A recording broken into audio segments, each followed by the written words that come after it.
여러분, 이 사탄이 먼저 알아요. 뭘 아냐면 여호와 하나님께서 우리를 보호하시는 그 산울, 울타리가 있다는 거예요. 보호막, 그리고 이 방어벽이 하나님으로부터 말미암아 우리에게 있다라는 것을 사탄도 알고 있다라는 것입니다. 여러분, 이 세상은요, 사탄과 하나님과의 싸움이 아닙니다. 하나님이 어떻게 피조물하고 싸우겠습니까? 그죠? 이 세상에서 사탄의 대적은 바로 우리예요. 우리가 예수 그리스도의 이름으로 나가면 사탄의 모든 영역이 점점 축소되고 빼앗기고, 우리는 추수한다라는 의미가 사탄이 소유했던 것을 우리가 다시 되찾는다라는 의미가 바로 추수라는 거예요. 크리스찬의 삶이 사탄과 그 세력에 대해서 대항하는 그런 싸움인데, 기쁜 소식은 하나님께서 이 전투에서 우리로 하여금 산울로 두르셨는데, 다시 말하면 우리로 하여금 무방비 상태에서 살지 않게끔 하나님께서 보호해 주신다라는 것입니다. 여러분, 첫 번째 이 벽은요, 도덕의 벽이고 의의 벽이에요. 도덕적이고 의로운 그런 벽이 바로 이 첫 번째 벽입니다. 예수님께로 오는 순간에 하나님께서는 우리에게 예수로 말미암아 모든 죄로부터 깨끗하게 도말시켜 주시고, 우리를 의롭다고, 칭의, 너는 의롭다라고 하시는 그러한 말씀을 해 주신다라는 것입니다. 그래서 우리에게 하나님은 의의 옷을 두르시고, 그래서 우리가 사탄의 어떠한 공격에도 상당히 사탄의 공격을 제한시켜버리는, 여러분, 우리가 사극이나 이런 영화를 보면은 큰 성벽이 있어서, 예? 원수가 어떠한 공격을 해와도 성벽에서 1차적으로 다 방어가 되는 것처럼 우리의 삶 가운데 1차적인 사탄의 그 방어를, 공격을 방어할 수 있는 그 진지를 구축해 주시는데, 성경 여러 구절을 통해서 이런 방어 혹은 보호하심에 대해서 말씀하고 계세요. 잠언 13장 6절에 보면은 의인은 행실이 정직한 자를 보호하고 라고 돼 있어요. 의가. 여러분, 또한 잠언 10장 2절에는 의리는 죽음에서 건지느니라. 이 건진다라는 것은 deliverance입니다. deliver, 구속하시고 축사하시고 구출해 내신다라는 뜻인데, 의리라는 건 의를 말하고 있다라는 것이죠. 그리고 잠언 11장 6절에는 정직한 자는 그 의로 인하여 구원, deliver, 구원을 얻으리려니와 라고 이렇게 분명히 말씀하고 있어요. 이와 같이 방어벽은 다양한 이름으로 불리는데, 욥기 1장 8절에서 10절 말씀은 산울로 표현되어 있어요. 사탄이, 다시 한번 말씀드립니다, 공격할 수가 없어요. 에베소서 6장 10절과 이사야서 59장 17절에는 의의 흉배에 대해서 말해요. 전신갑주 중에서 이렇게 갑옷 있잖아요. 그 경호원들이 입는 이 방탄복처럼 그런 흉배가 있는데, 이 흉배의 이름이 의의 흉배예요. 의로움의 흉배다라는 것입니다. 이것은 원수의 공격으로 말미암아 이 갈비뼈 안에 있는 생명과 직결되어 있는 장기들을 지키듯이 근본적으로 우리의 생명에 보호를 하는 그러한 요소가 의의 갑옷이다라는 것입니다. 하나님의 보호하심을 스가랴서 2장 5절 말씀을 보면은 불의 성각이라 그래요. 불의 성각. 성각은 성각인데 불이 붙어 있는 거예요. 생각을 해보세요. 이거 에덴 동산을 화영검을 든 천사들이 지키는 것처럼 빠져나오지 못하거나 아니면 들어오지 못하게끔 그 성 주변에 땅을 파고 기름을 뿌리고, 적들이 올 때는 불을 확 찔러가지고 그들의 말이나 그 공격하는 군사들이 오지 못하게 하는 그런 부분들이 있는데, 불의 성각 한번 생각해 보시면 참 좋을 것 같습니다. 울타리를 벽돌로 동그랗게 울타리를 쳤어요.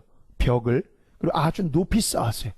그리고 그 안에 나의 삶이 있어요. 그리고 밖에는 사탄의 공격의 화살들이, 불화살들, 그리고 화전들이 막 날아온다라는 것을 상상하시면서 말씀을 상고하면 좋겠습니다. 에베소서 4장 26절에서 27절 보면, 분을 내어도 죄를 짓지 말며 해가 지도록 붐을 품지 말고 마귀로 틈을 타지 못하게 하라. 여러분, 이 마귀는요, 이 성벽을 자꾸 무너뜨리려고 공격을 해온다라는 사실이에요. 이 방어벽을 제거하려고 하는 사탄의 전략이 있어요. 여러분, 사탄이 우리에게 그냥 하고 이렇게 딱 나타나는 게 아니에요. 우리의 이 방어벽이 무너지고 난 다음에 침투할 수 있기 때문에 방어벽을, 이걸 무너뜨리려고 하는데, 이 방어벽의 이름이 뭐라고 말씀드렸습니까? 의라고 얘기했어요. 이 의가, 도덕적인 의와 내가 죄를 짓는 부분에 있어서 깨끗하게 매일 씻어내지 않는 그런 일이 있다라면은 이 성벽은 무너지기 시작한다는 거예요. 마귀가 성공적으로 우리를 공격하려면 의의 벽을 무너뜨리고 침입해 들어오는 방법밖에 없어요. 의가 무너지면서 죄를 짓게끔 슬쩍 죄의 누룩을 던져버려요. 그 다음에 죄가 임하면 이 성벽이 무너져요. 여러분, 아무리 견고한 성벽이라도요, 나무 뿌리가 별거 아닌 것 같지만 나무 뿌리가 이렇게 타고 들어가다가 이게 자라면요, 성벽을 무너뜨려요. 이 석공들이 바위를 깨는 방법 중에 한 가지가 겨울에 깨는 방법이 있어요.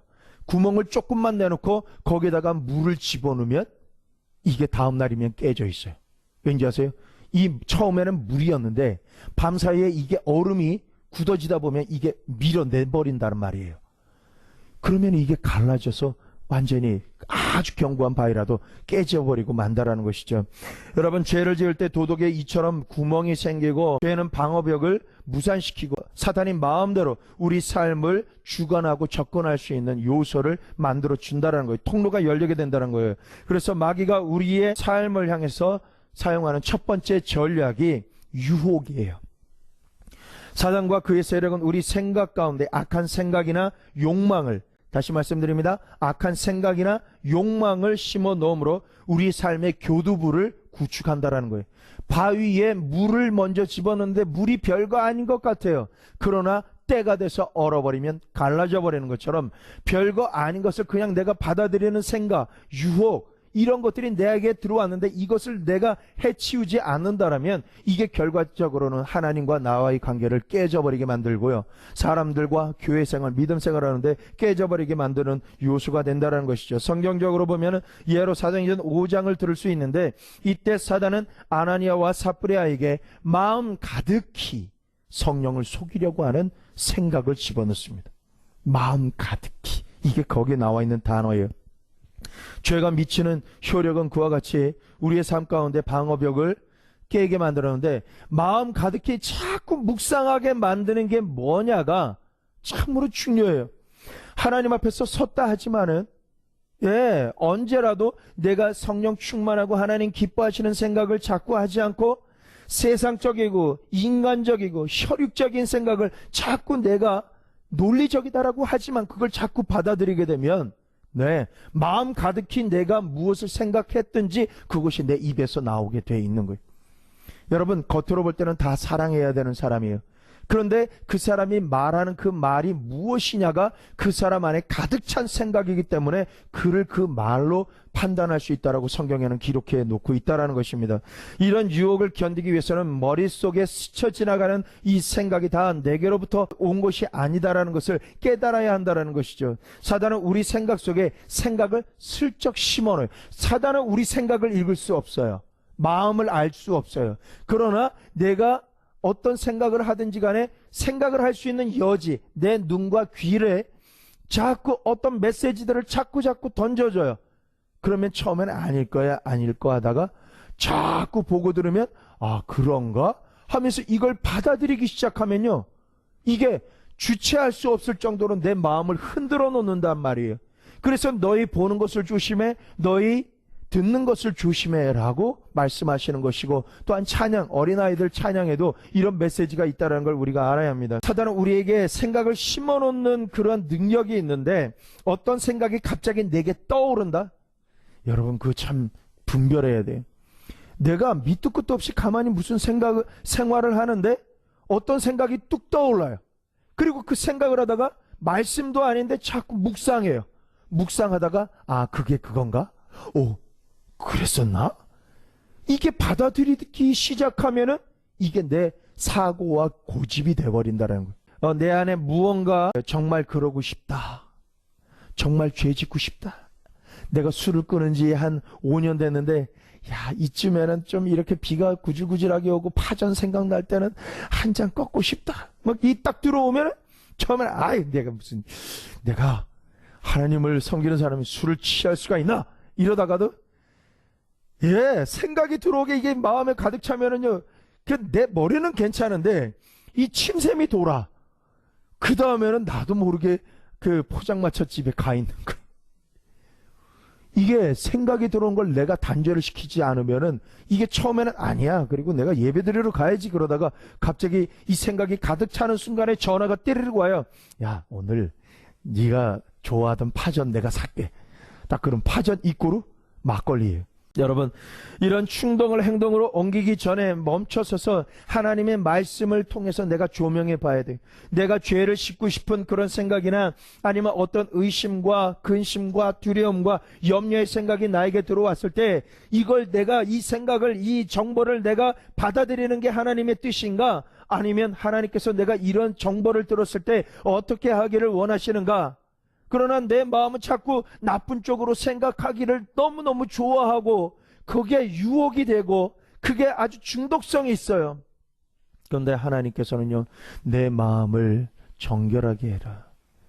내 마음을, 내 심지를 견고하게 해라.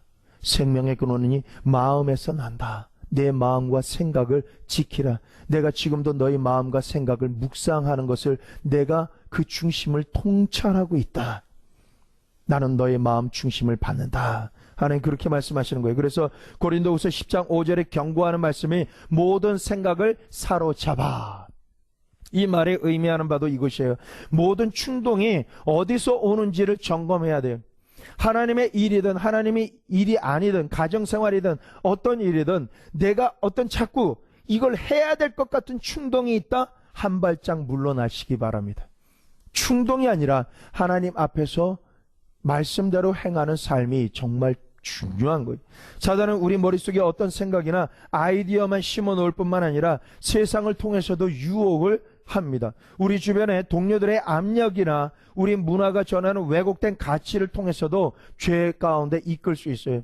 여러분, 지금요 인터넷을 통해서 딱 보면 아이들이 죄 짓기 딱 좋은 게 뭔지 아세요? 아이들이 보려고 하는 거는 이메일 하나인데 이메일을 보려고 그 홈페이지에 들어가다 보면은 팝업이 떠요. 그리고 광고나 아니면 봐서는 안 될 19금이나 뭐 이런 것들이 쭉쭉쭉 뜬단 말이에요. 아이들이 안 보려고 했어요. 그런데 자기도 모르게 마우스가 그쪽으로 가서 클릭하게 되는 거예요.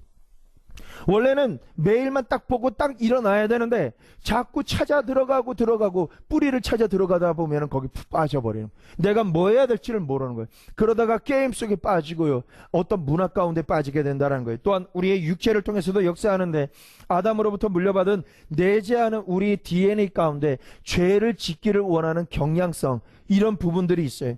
사단은 상황을 조작하거나 환경을 꾸며서 개인적인 약점을 파고 들어가요. 여러분, 교회 생활하면서 한 가지 명심할 것은요, 사람 약점 없는 사람 없어요. 그런데 이 약점에 대해서 파고들기 시작하면 다 깨져버려요.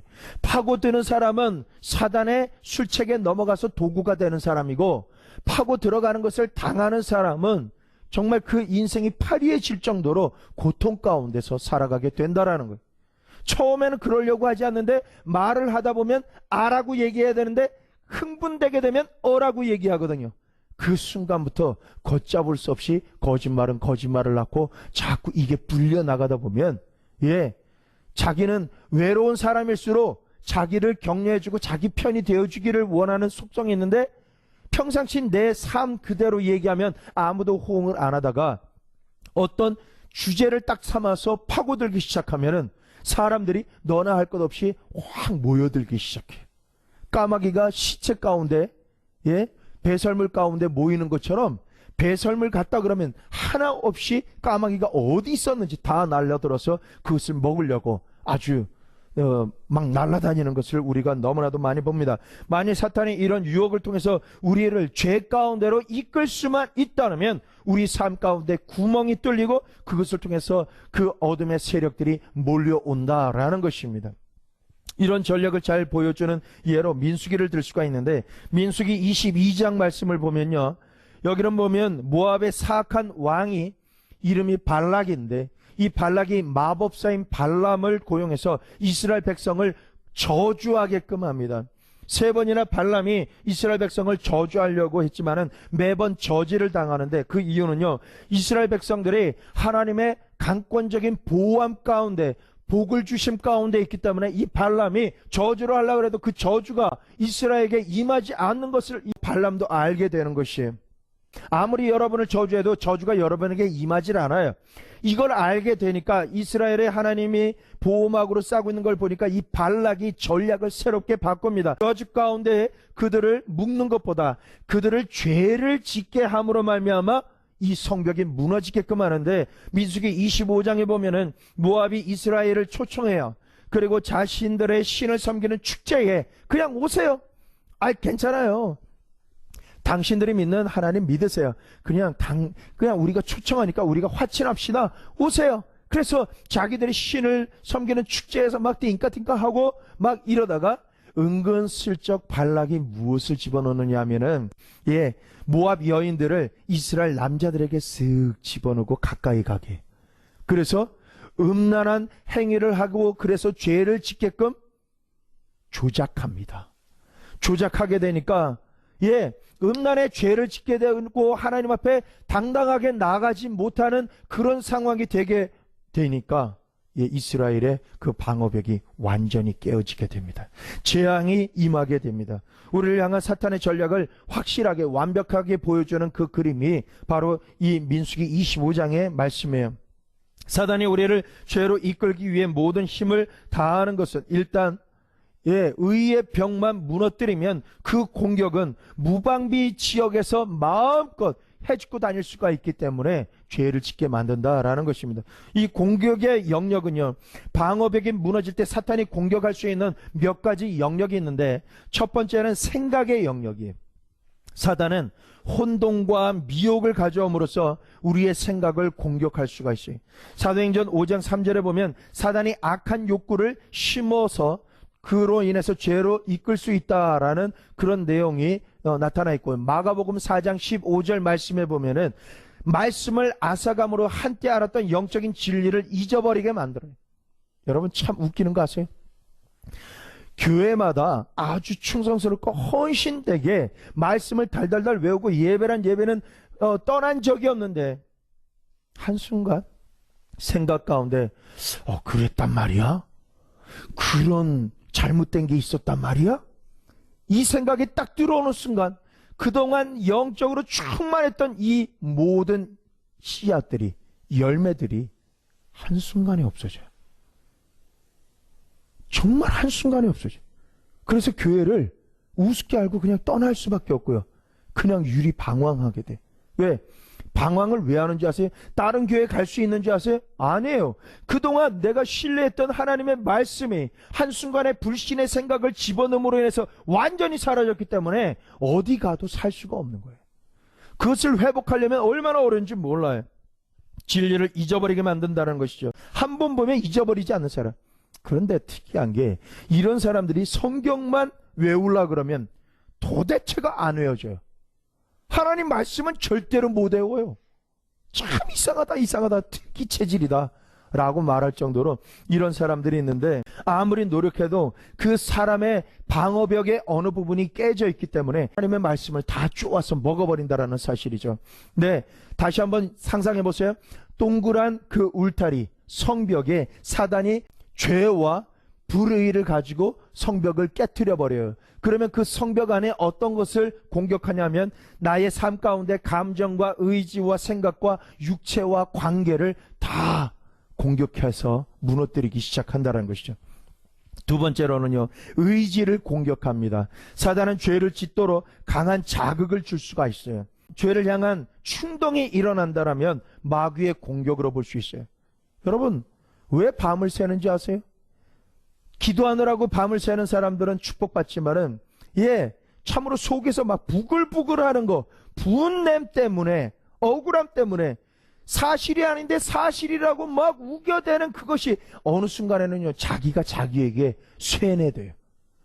죄된 생각을, 진리가 아닌 것을 자꾸 이야기하다 보면, 자기가 말을 상대방에게 한 사람 두 사람 하다 보면, 맞장구 치는 이야기를 듣다 보면 자기가 쇠뇌가 되고 그게 진리가 돼버린 거예요. 그 다음부터는 이게 진리라 그래도 전혀 볼지 못해요. 그게 어딘지 아세요? 북한이에요. 알아요. 밖에 유학 나왔던 사람들도 그 실체들을 다 알아요. 그런데 들어가서 다시 그 문화 가운데서 서로 하는 이야기 가운데 들어가서 자기가 얘기하다 보면 다시 원상태로 돌아간다는 사실이에요. 세 번째로는 감정을 사단이 공격하는데, 사단은 증오하는 마음, 두려워하는 마음, 우울증, 거짓, 죄책감, 근심과 같은 이런 부정적인 감정으로 가득 차게 만들 수 있어요. 물론 이런 부정적인 감정, 이것들은 이런저런 이유로 말미암아 생기기도 하지만은, 때로는 특별한 이유도 없이 갑자기 그 감정이 쏟아져요. 정말이에요.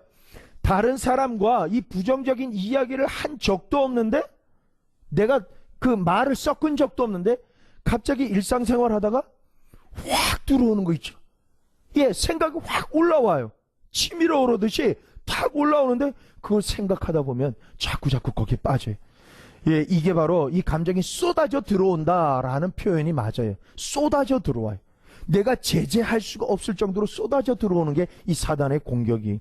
넷째로는 육체를 통한 공격인데, 방어벽이 파괴될 때 사단은요, 우리의 육체 가운데 연약함과 병의 질환을 만들어낼 수 있는 능력이 있어요. 성경은 적의 장난으로 비롯돼 육체적인 고통의 예를 참 많이 말씀해 주고 있는데, 마가복음 9장에 보면은요, 마귀의 억압 때문에 간질성 발작을 합니다. 경련을 막 일으키고 막 거품을 물고 막 이래요. 이게 귀신에게서부터 온 거예요. 어떤 걸 이렇게 사역하다 보면은 전혀 병이 들 수 있는 요소가 전혀 없는데, 이 사람이 스트레스만 받으면 막 흥분되게 막 극지를 않나, 막 안절부절하지 않나, 거기서 더 가면은요, 막 경련을 일으켜요. 간질을 일으킨단 말이에요. 그리고 마태복음 12장 보면은 소경이 된 것도 사단이 장난친 거예요. 그의 죄 때문이 아니라 사탄이 그런 짓을 한 거예요. 그리고 마태복음 9장 보면 마귀의 공격으로 벙어리가 된 그 예가 나타나요. 그리고 누가복음 13장 보면 허리를 조금 더 피지 못하게 만드는 심각한 허리의 병의 증상을 주는 것도 마귀 때문이다라는 것을 우리가 알 수 있어요. 야고보가 치유를 위한 기도를 받기 전에 먼저 죄를 고백하라라고 이렇게 권면하는 말을 우리가 들을 수 있어요. 죄를 고백하는 행위로 말미암아 이 무너진 성벽을 다시 벽돌을 쌓고 시멘트로 미장을 할 수가 있게 되는 거예요. 아멘. 이것이 야고보서 5장 14절에서 16절 말씀에 기록이 되어 있어요. 때때로 벽에 갈라진 틈을 막는 것만으로도 이것을 할 수 있어요. 여러분, 벽이 완전히 무너진 다음에는요, 속수무책이 될 수가 있어요. 그러나 금이 딱딱 크랙이 가 있는 거는요, 거기에다가 석고를 집어넣고 미장을 할 수가 있어요. 아멘. 이게 바로 무너진 그 크랙이 가 있는 부분을 회개한다라는 것입니다. 다시 돌이킨다. 여러분, 자매님이 있었는데 이 자매님이 40대 중반 자매님. 그런데 이 자매님은요, 어느 순간이 되면은 아주 한 2년 정도 그 고통이 있었는데, 아주 주기적으로 어느 타임만 되면 막 이 두통 때문에 못 살겠는 거예요. 그래서 아스피린이나 판피린 같은 거를 아예 그냥 음료수처럼 사다 놓고 그냥 마시는 거예요. 그걸 2년 동안. 여러분, 우리 두통에 사로잡히지 않아서 잘 모르시는 분들 계시는데, 약을 아무리 먹어도 약발이 듣질 않는 거예요. 약을 먹으면 먹을수록 잠만 더 안 올 뿐이지, 이 고통에서 벗어날 수 없는데, 어느 날 자포자기한 상태에서 이렇게 기도하고 상담하다 보니까 혹시 이게 마귀로부터 온 게 아닐까, 귀신의 공격이 아닐까 라고 생각하면서 물어봐요. 여러분, 축사가 그냥 대놓고 축사하는 게 다가 아니라 어느 순간에는 인터뷰를 하는 축사의 그 스킬들이 있어요. 그것을 1시간 정도 목록을 이렇게 설문조사를 하는데, 이거 하다 보면 자기가 자기의 그 정체를 알아요. 이게 셀프 레버런스하고 이 축사가 업그레이드가 된 부분이 바로 이 부분이에요. 인터뷰를 통한 축사. 여러분, 이렇게 그 부분을 물어보는데, 혹시 자매님 2년 전에 어떤 충격을 받은 일이 없습니까? 라고 물어봤더니 이 양반이 하는 얘기가, 2년 전에 있긴 있었죠. 뭔데요? 저희 남편 상사가요, 정말 인간적으로 생각도 할 수 없는 그런 요구를 해오는 거예요. 거기에다가 밤낮 시달리게 만들고 핍박하고, 저희 가정이, 제 남편이 회사에 오면은 완전히 이거 페인처럼 완전히 녹초가 된 상태에서 막 내가 이거 집어치고 싶다. 그런데 애들 학교 다니는 거, 뭐 이런저런 것 때문에 내가 못 그만두지만, 에휴, 내가 이런 꼴을 보면서 살아야 되냐 하면서 이런 분노를 자꾸 얘기를 하는데, 이게 하루 이틀이 아니라 굉장히 많은 시간 동안에 이렇게 하는 걸 보고 제가 2년 전에 아닌 말로 꼭지가 돌았습니다. 남편이 얘기하는 걸 처음에는 막 절제시키고 그래도 참고 살아야 돼요 막 이러다가, 남편이 펑펑 우는 소리를 듣고 난 다음에는 막 이 분노가 머리끝까지 치솟아가지고 제가 주체할 수 없어가지고 막 소리를 지르고 막 같이 울고 막 고함 지르고 막 욕을 하고 막 그랬었습니다.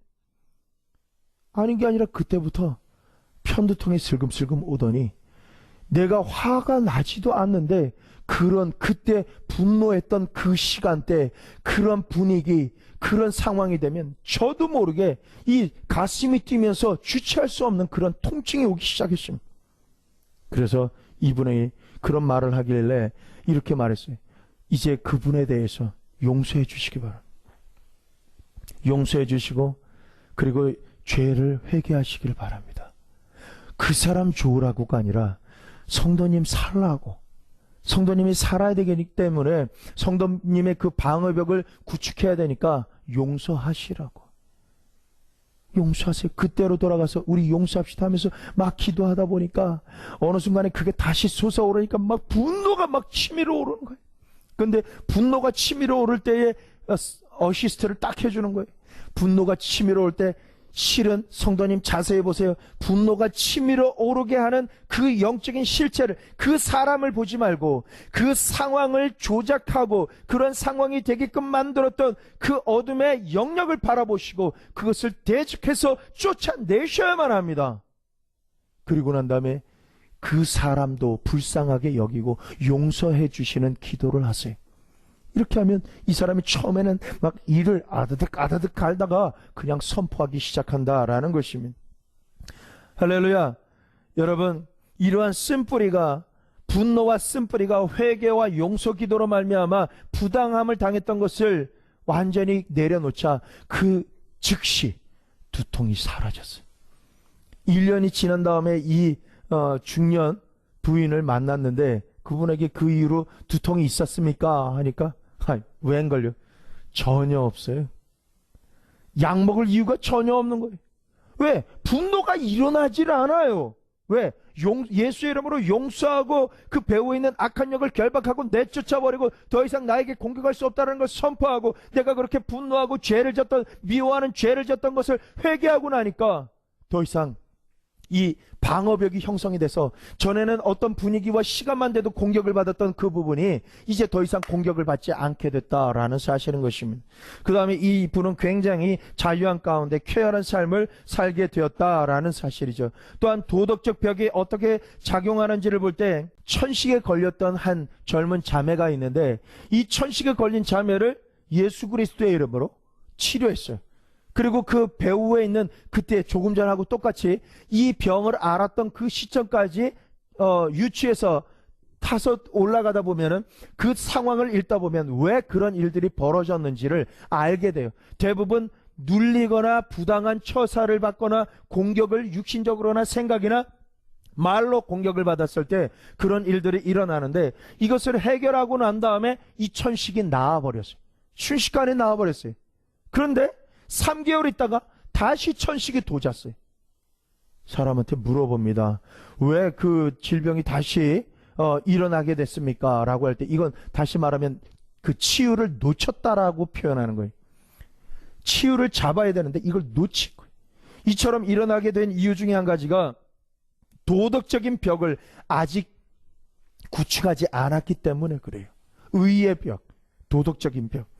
여러분, 원래 우리는 질병을 가져오도록 만들었던 구멍이 여전히 나 있는 상태를 다시 한번 체크를 해봐야 돼. 왜 체크를 하는지 아세요? 사람은 분노하고 미워하고 저주하고 공격성이 내 마음 가운데 타고 들어올 때 내가 죄를 짓는데 여러분 핑계가 돼요. 세상적으로는. 왜? 내가 너무나도 남편의, 부인의, 부모님의 아니면은 내 형제의 아니면 내 상사의 핍박을 받다 보니까 내가 사창가에 간다. 술을 마신다. 여러분, 군인들이 대부분 순결을 언제 잃어버린 줄 아세요? 군대에서 잃어버려요. 왠지 아세요? 상관의 그 억압적인 그 스트레스를 거기서 벗어나면은 영창 가거나 이렇게 되니까 어찌할 수 없게 있다가 잠깐 휴가 나오면 그냥 범죄를 저질러 버려요. 근데 이게 그냥 사회, 세상 주관자인 사탄은 괜찮다 하는데 그거 괜찮은 게 아니에요. 괜찮은 게 절대로 아니에요. 더군다나 믿음을 갖고 있는 하나님의 아들들이 그런 범죄를 저지르면 다시 믿음으로 세워지는데 얼마나 어려운 그 시간을 겪어야 되는지 모르는데 그것을 그냥 괜찮다 그러는 거예요. 문화적으로 괜찮다는 거예요. 그때 상관이 억압을 해서 고통을 받고 그래서 아팠지만 그게 병이 났어요. 그런데 병이 난 다음에도 그 근원적인 문제는 해결됐지만 내가 음란이나 술 취함이나 어떤 도박이나 이런 때 빠졌던 그 향상성은 아직 버리지 않은 거예요. 죄를 다시 지으니까 똑같은 그러한 질병이 다시 찾아오게 된다는. 그래서 요한복음 5장에는 예수님이 병자를 고치시면서 더 심한 것이 나지 않도록 조심해라 라고 이렇게 말씀하고 있는 것입니다. 그리고 다섯 번째는요, 관계를 통해서 공격을 하는데 도덕적인 벽이 무너질 때 사단은 인간관계를 깨트려 버린다는 거예요. 혹시 생각이요, 이렇게 이야기하다가 그냥 뿌옇게 무슨 치매 현상처럼 생각이 안 날 때가 있습니까? 내가 뭔가 이야기를 해야 되는데 소통이 원활하지 않고 어려운 그런 상황을 경험해 본 적이 있습니까?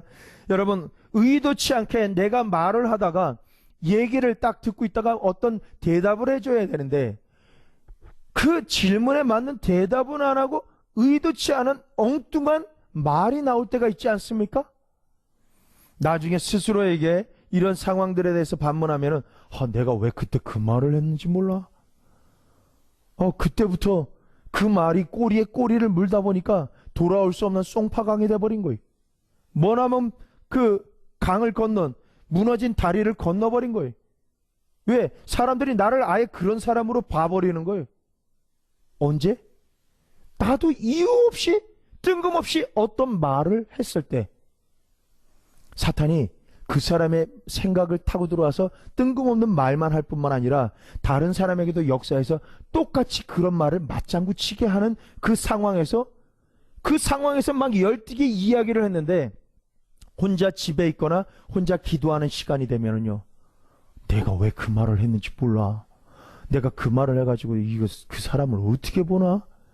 막 이런 일들이 자꾸 몰려오게 돼서 관계를 깨트리는 그러한 일을 하게 되고요. 이게 막 사단은요, 잘한다 하면서 격려를 하면 말이 일파만파로 막 커지게 되면 말하다가 자기도 마음이 상하고 그것을 그 사람이 안 듣는 게 아니라 다 듣게 돼요. 듣게 되면 그 사람도 마음이 상하게 되고 완전히 관계가 깨져버리게 됩니다. 근데 세상은요, 이 관계를 그냥 억지로 같이 살으라 그래요. 억지로 같이 살 수가 없는 거예요. 이 관계가 깨어지고 죄가 임하고 그 안에 분노들이 일어나기 시작했는데 눈 가리고 아웅이지 어떻게 관계를 그냥 같이 삽니까? 살 수가 없는 거예요. 회개하지 않고는 관계가 다시 회복될 수가 없는 거예요. 아닌 척할 수가 없는 거예요. 그게 다 들린 얘기거든요. 이게 관계를 깨트리는 마귀의 공격이, 도덕적인 벽이 무너질 때 사탄이 공격할 수 있는 여러 가지 방법이 있는데, 여러분, 직장에 문제를 일으키고 재정적인 파탄을 일으킴으로 말미암아 사탄이 공격할 수 있어요. 혹은 사고가 잘 일어나게 만들어요. 제가 왜 어저께 운전 조심하는 게 영적인 생활하고 연결되어 있다라고 말씀드린 줄 아세요? 여러분, 이게 우스운 게 아니에요. 운전을 절대 하지 말라는 게 아니에요. 운전해야지 살 수 있어요. 먹고 살는 것도 생활하는 것도 내가 운전을 잘 해야만이 살 수 있어요. 그래야 움직일 수 있죠. 그러나 내가 항상 깨어서 하나님 앞에서 깨어있지 않으면은 사탄은요, 내가 운전 잘못한 것 때문에 내 육신 아프게 만들고 물질적인 손해보게 만들고 가족들이 전부 다 건전하고 아주 힘있게 나가던 삶에서 내 아픔을 근심 걱정하고 기도해주고 막 이런 걸로 인해서 한 사람이 실족하면 그 사람 때문에 모든 것이 딜레이가 되는, 교회도 마찬가지예요. 힘있게 밀고 나가야 되는데 한 사람이 문제를 야기시키면은 거기에 블랙홀처럼 모든 게 다시 모든 생각이 그쪽으로 집중이 되는 거예요. 이게 사단이 침투하는 통로라는 거예요. 이런 부분에 있을 때 끌어당기는 것을 잘라버리면 다시 원위치가 돼. 여러분, 사람은요, 치료하고 회복하는 게 내가 내 가족이 아프다라고 했을 때 모든 식음을 전폐하고 모든 사람이 거기에 몰린다? 그게 그 아픈 것을 금방 회복시킬 수 있을 줄 아세요? 아픈 거는요, 시간이 지나면 회복이 돼요. 마음 상하게 하고 실족한 사람도 시간을 하나님께 드리고 하나님께 맡기면 다 해결돼요. 내가 해결하려고 하면 안 돼요. 나는 할 수가 없는 거예요. 대신 내가 살아가야 될 현재의 삶에서 힘있게 밀고 나가면 나중에 실족했던 사람도 다시 회복했을 때는요, 이전의 수준에서 시작하는 게 아니라 모든 사람이 성장한 그 수준에서 바로 시작할 수 있는 그런 축복이 그에게 임할 수 있다라는 거예요. 여러분, 원망이 왜 생기는지 알아요? 원망의 시작은 그 사람이 나보고 해달라고도 안 했는데 내가 마음 쓰다가 그 사람이 이해도 안 해주면 그때부터 원망이 생깁니다. 그거 아세요? 그걸 아셔야 돼요. 상대가 막 분노하고 막 열변을 토하면서 어떤 일이 진리라고 막 이야기했는데 거기에 휩쓸려 갔었어. 그런데 그 일이 완전히 해결되고 말아요. 어느 순간에 해결되는지 아세요? 그 사람을 찾아가서 한순간에 용서해버리면요, 그 사람과 동조했던 사람은 낙동강 오리알 되는 거예요. 아무것도 아니에요. 그래서 문제는 당사자하고만 풀어야 되는 거예요. 그런데 그 당사자하고 푸는 동안에 그 대상자에게 협조하고 막 이렇게 따라갔던 사람은요, 보상이 없어. 어떤 보상도 없어. 그럼 이 사람은 누구든지 다 원망의 대상자예요. 왜? 이것 때문에 스트레스 받고 시간 썼고 물질 버리고 사람들과의 관계 깨지고.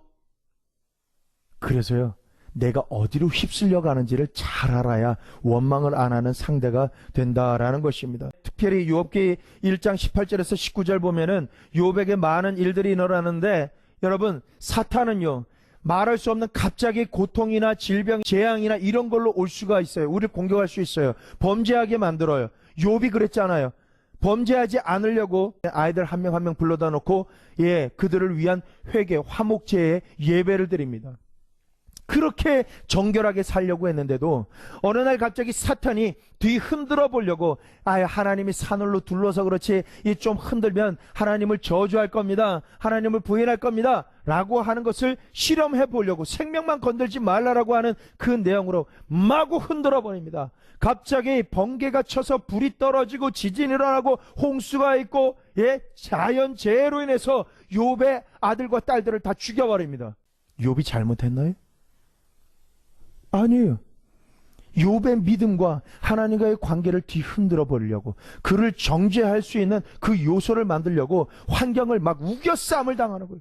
심지어는 자기 부인까지 하나님 저주하고 죽여버려라 하고 그냥 떠나버리는 거예요.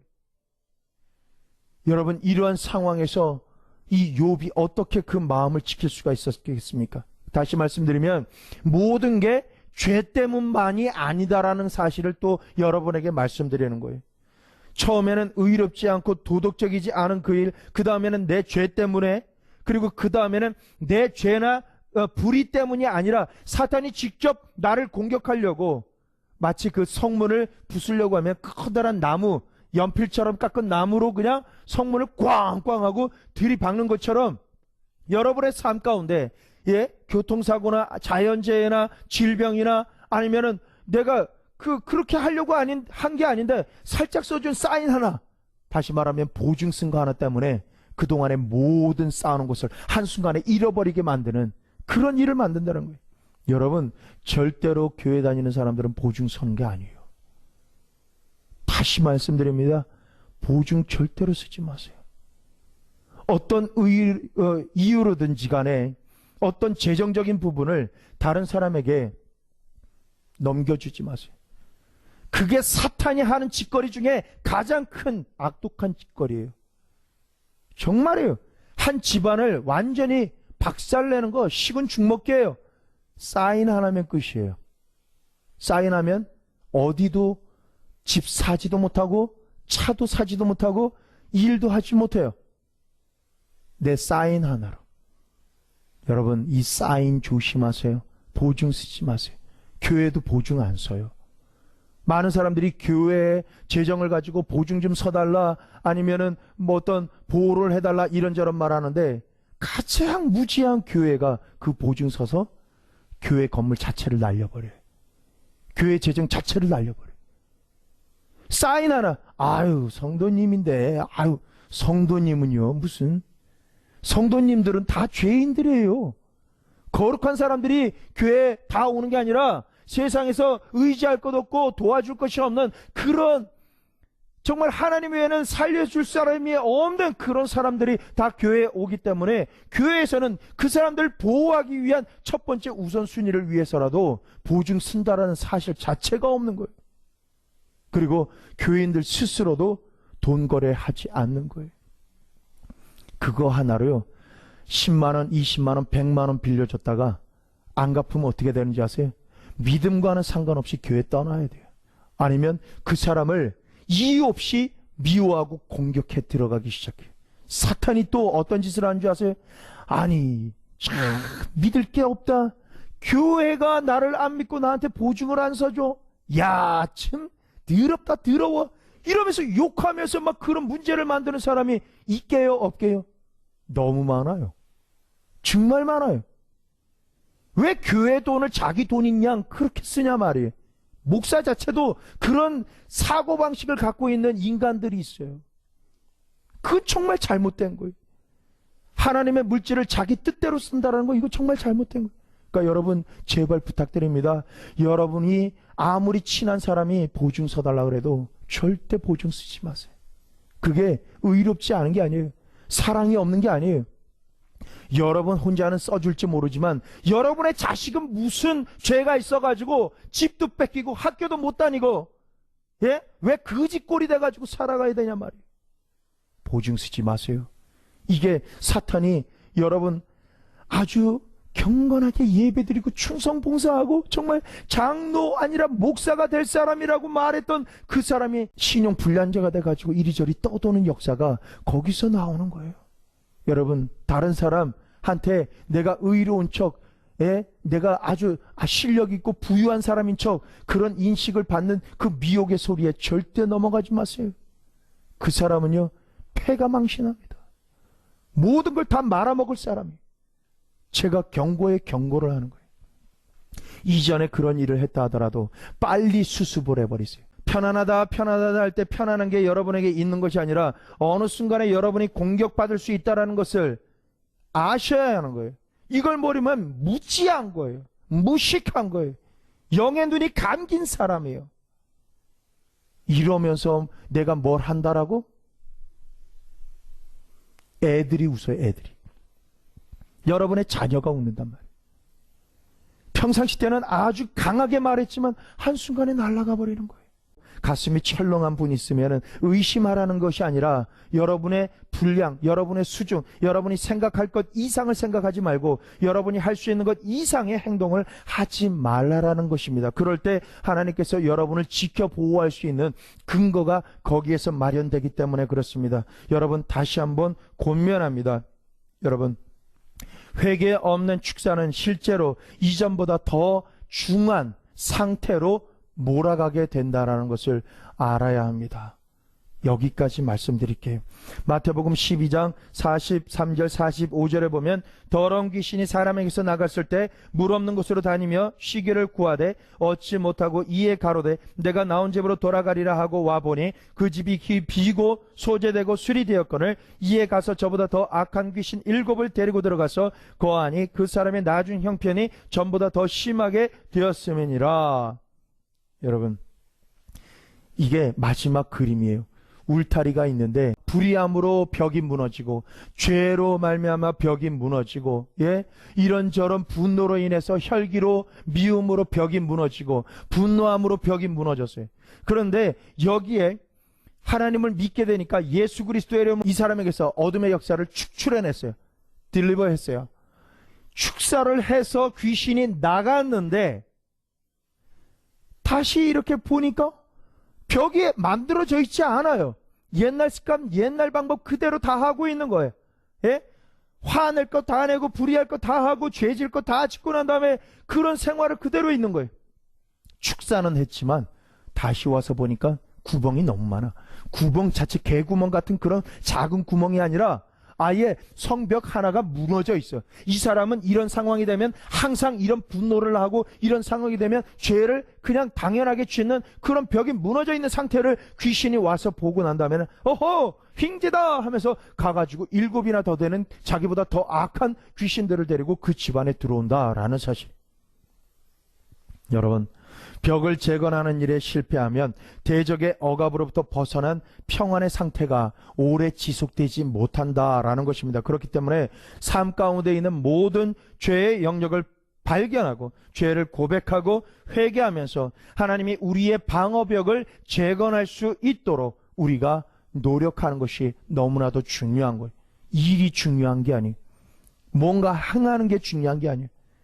이런 말씀의 토대로 봤을 때 내가 하나님에게서 떠날 수밖에 없이 내가 밀려나가느냐 아니면 이것들을 끊어버리고 하나님의 축복 가운데 내가 거하느냐, 그 차이는요 하늘과 땅이에요. 이런 상황에서는 아무리 주여 주여 해도 마지막 날 주님을 만나 뵀을 때 주님께서는 여러분을 칭찬할 수가 없어요. 왜요? 여러분에게는 어둠의 역사가 너무 많기 때문에. 그러나 내가 연약한 가운데 있다 할지라도 이 울타리를 치고 회개하고 용서하기 시작하면 하나님의 강력한 용사가 되어진다라는 사실인 것입니다. 할렐루야. 말씀 맺었습니다. 하나님, 이 시간에 기도할 때